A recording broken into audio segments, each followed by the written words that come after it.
కావలి area వైద్యశాలలో డాక్టర్లతో జరిగే సమావేశ కార్యక్రమంలో గౌరవ కావలి శాసనసభ్యులు శ్రీ దగ్గుమాటి వెంకట కృష్ణారెడ్డి పాల్గొన్నారు. ఏరియా హాస్పిటల్లో డాక్టర్లతో హాస్పిటల్ కమిటీతో సమావేశం ఏర్పాటు చేశారు. మొదట డాక్టర్ల విభాగం నుంచి డాక్టర్లతో మాట్లాడి కొన్ని విషయాలను తెలుసుకున్నారు. అనంతరం ఆయన తగు సలహాలను ఇచ్చారు. అనంతరం ఆయన మీడియా సమావేశంలో మాట్లాడుతూ కావలిలో ఉన్న ప్రైవేట్ హాస్పిటల్స్ కంటే మెరుగైన విధంగా కావలి ఏరియా హాస్పిటల్ను తీర్చిదిద్దడానికి అన్ని ఏర్పాట్లు చేస్తున్నానని, ప్రతి ఒక్క ఆపరేషన్లకు సంబంధించిన సర్జన్స్ను మన ఏరియా హాస్పిటల్లో ఉన్నారని ఆయన అన్నారు. త్వరలో అన్ని సౌకర్యాలతోని నూతన పరికరాలతో ఆధునీకరణ చేస్తానని ఆయన చెప్పారు. ముఖ్యంగా శ్రీ నారా చంద్రబాబు గారి నాయకత్వంలో ఈ రాష్ట్రంలో సంకీర్ణ ప్రభుత్వం ఏర్పడి 7 నెలలు పూర్తయిన సందర్భంలో కావలి ప్రభుత్వ ఏరియా హాస్పిటల్ నందు అభివృద్ధిలో ఉండేటువంటి విషయాలన్నింటినీ కూడా తెలుసుకోవాలి. పేద బడుగు బలహీన వర్గాలకు సంబంధించినటువంటి ప్రభుత్వ హాస్పిటల్లో మెరుగైన వైద్య సేవలు అందించాలి. వైద్య సేవలతో పాటు పరిసరాలన్నింటినీ కూడా పరిశుభ్రంగా ఉంచుతూ అందరికీ ఆరోగ్యం మీద శ్రద్ధ ఏర్పడేటట్టుగా చూడాలి. డాక్టర్స్ ఉదయం నుంచి సాయంత్రం వరకు హాస్పిటల్ ప్రెమిసెస్లో ఉన్నప్పుడు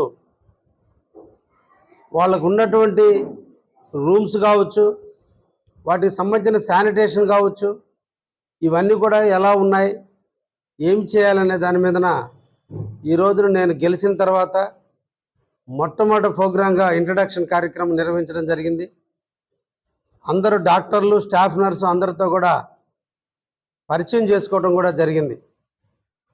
ఈ రోజున మొట్టమొదట హాస్పిటల్ డెవలప్మెంట్ కమిటీ మొదటి సమావేశాన్ని ఈ రోజున ఇక్కడ నిర్వహించడం జరిగింది. చాలా సమస్యలు ఇక్కడ ఉత్పన్నమైనాయి.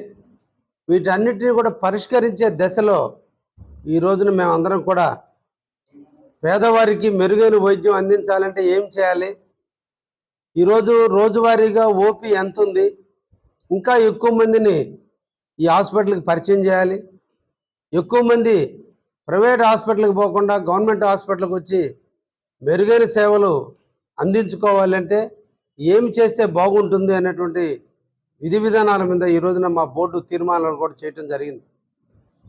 ముఖ్యంగా ఈ 7 నెలల కాలంలో వివిధ రోగుల నుంచి హాస్పిటల్కి వచ్చేటువంటి నిరంతరం కూడా పేషెంట్ల నుంచి వచ్చినటువంటి కొన్ని ఫిర్యాదులు, అదేవిధంగా ఇక్కడ ఉన్నటువంటి సమస్యలు, డాక్టర్లు ఎదుర్కొంటున్న, అదేవిధంగా స్టాఫ్ నర్స్ ఎదుర్కొంటున్నటువంటి సమస్యలు అన్నిటినీ కూడా ఈరోజు బోర్డులో చర్చించి తీర్మానించడం కూడా జరిగింది. ఇక్కడ కరెంటు వైఫల్యం ఉంది, డ్రింకింగ్ వాటర్ వైఫల్యం ఉంది, ముఖ్యంగా హాస్పిటల్ లోపల పార్కింగ్ ఫెసిలిటీ లోపం ఉంది, రోడ్డు లోపల ఉన్నటువంటి ఇంటర్నల్ రోడ్స్లో లోపాలు ఉన్నాయి, వర్షాలు కురిస్తే నీళ్ళన్నీ కూడా రూముల్లోకి వస్తున్నాయి, కరెంటు ఫ్లక్చువేషన్స్ వల్ల ఆపరేషన్ థియేటర్లో ఆపరేషన్ చేసే టైంలో కరెంటు పోయినప్పుడు ఇబ్బందులు ఎదుర్కొంటున్నారు. అన్ని రకాలైనటువంటి సమస్యలు చాలా సంవత్సరాల నుంచి పాతుకుపోయి ఉన్నారు. అయితే కావలిలో పనిచేసే ప్రతి డాక్టర్ కూడా అంకిత భావంతో పనిచేయటం, అందరూ కూడా వచ్చిన పేషెంట్లు తమ సొంత మనుషుల్లాగా ట్రీట్ చేసి వాళ్ళకి మెరుగైన సేవలు అందిస్తున్నందుకు డాక్టర్లందరినీ కూడా ఈరోజు అభినందించడం జరిగింది. ఇంకా మెరుగైన సేవలు అందించేందుకు డాక్టర్లు అందరూ కూడా ముందుకు వచ్చి ఈరోజు ఈ ప్రభుత్వ నాయకత్వంలో మేమందరం కూడా కొన్ని ఎక్కువ గంటలు కూడా పని చేస్తామని ఈరోజు వాళ్ళందరూ కూడా ముందుకు వచ్చారు. అభినందిస్తున్నా. ముఖ్యంగా కావలిలో పనిచేసేటువంటి డాక్టర్లు అందరూ కూడా యువకులు, చేయాలనే తపనటువంటి వ్యక్తులు, ప్రైవేటు ప్రాక్టీసులు పెట్టుకుంటే లక్షల రూపాయలు సంపాదించే అవకాశాలు ఉన్నప్పటికీ కూడా ప్రభుత్వంలో ఉండాలి, ప్రజలకి డైరెక్ట్గా సేవ చేయాలి, ముఖ్యంగా పేదవాళ్ళకి సేవ చేయాలనే తలంపుతో వచ్చినటువంటి డాక్టర్లే కావలిలో హాస్పిటల్లో ఎక్కువగా ఉన్నారు. వారందరూ ఆధ్వర్యంలో ఈరోజు హాస్పిటల్ సూపరింటెండెంట్ పద్మావతమ్మ గారి ఆధ్వర్యంలో ఆర్ఎంఓ గారు, ప్రమీల గారు అందరూ కూడా ఈరోజు హాస్పిటల్ అభివృద్ధి కోసం పనిచేస్తున్నారు. ఈ తరుణంలో మెగా ఇంజనీరింగ్ కంపెనీ ఏరియా హాస్పిటల్కి సంబంధించిన కొత్త బిల్డింగ్ కట్టారే కానీ వాళ్ళకి గత ప్రభుత్వంలో నిధులు రాని కొరతల వల్ల ఇంకా కూడా లోపల కాంపౌండ్ వాళ్ళకి సంబంధించినటువంటి ఇది అపరిష్కృతంగా ఉంది. ఇంటర్నల్ రోడ్లు వాళ్ళే వేయాల్సిన అవసరం ఉంది. బోర్లు ఒక బోర్ వేస్తే ఆ బోరు కూడా విఫలమైంది. మళ్ళీ ఈరోజు బోరుని వేసేదానికి కూడా మేము తీర్మానం చేయడం జరిగింది. వచ్చినటువంటి పేషెంట్లందరికీ కూడా కూర్చోవడానికి కనీసం 2 నిమిషాలు సేద తీరడానికి కుర్చీలు కూడా లేవు.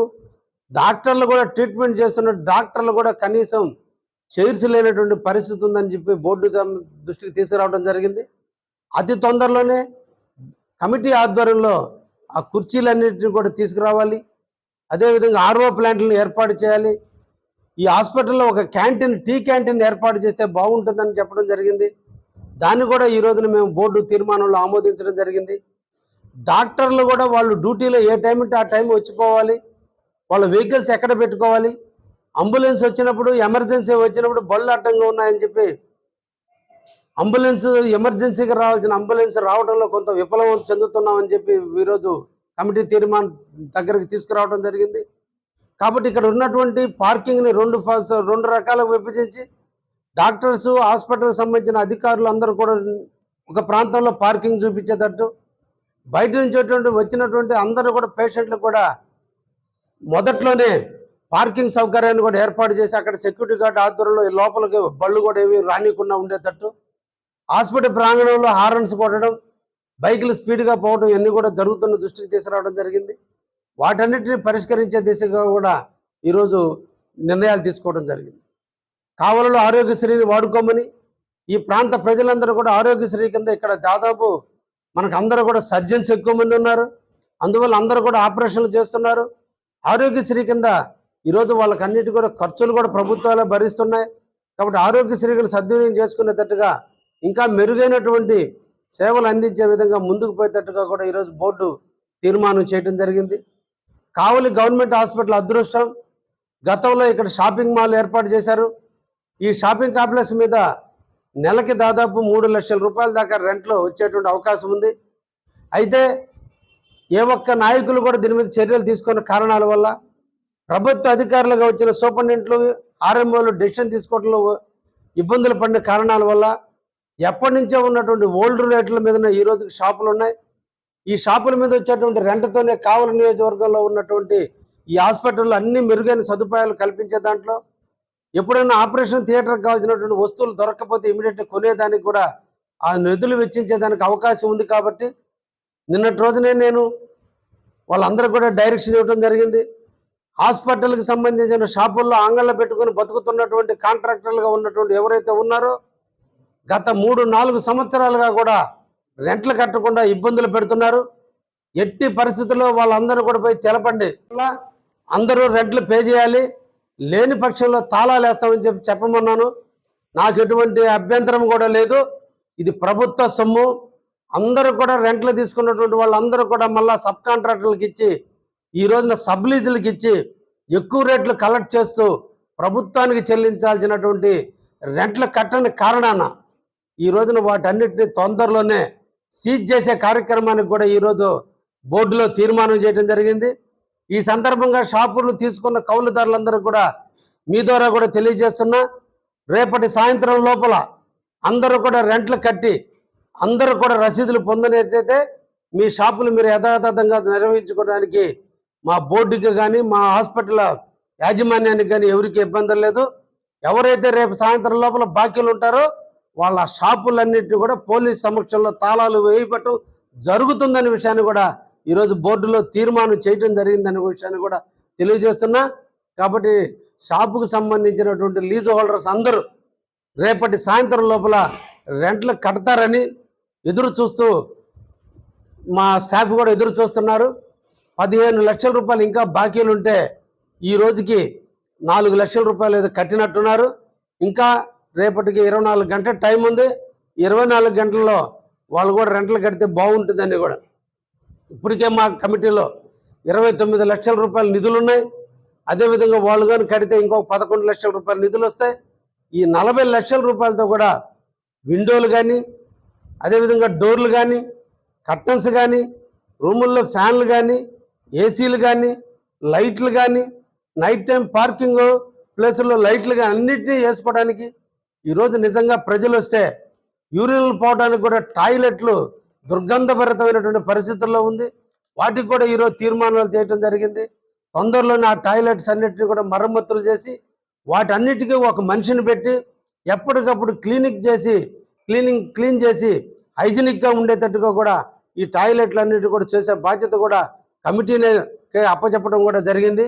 మా కమిటీ సభ్యులు నిరంతరం కూడా సర్వీస్ ఓరియంటెడ్లో అన్ని కార్యక్రమాలు నిర్వహిస్తారని, తప్పకుండా పేద బడుగు బలహీన వర్గాలకు సంబంధించిన ప్రభుత్వ హాస్పిటల్లో ఈరోజు రోజుకి 500 మంది ఓపీ ఉంటే దాన్ని ఇంకా ఎక్కువ మందిని పెంచేటట్టుగా చూస్తామని, డాక్టర్లు కూడా ఉదయం 9 గంటలకే వచ్చేటట్టుగా, సాయంత్రం 4 గంటల వరకు ఇక్కడ పేద ప్రజలకి అందుబాటులో ఉండేటట్టుగా, ఎమర్జెన్సీ డాక్టర్ 24/7 డాక్టర్లు ఉండేటట్టుగా అందరికి కూడా ఈరోజు రూల్స్ని ఫ్రేమ్ చేయడం కూడా జరిగింది.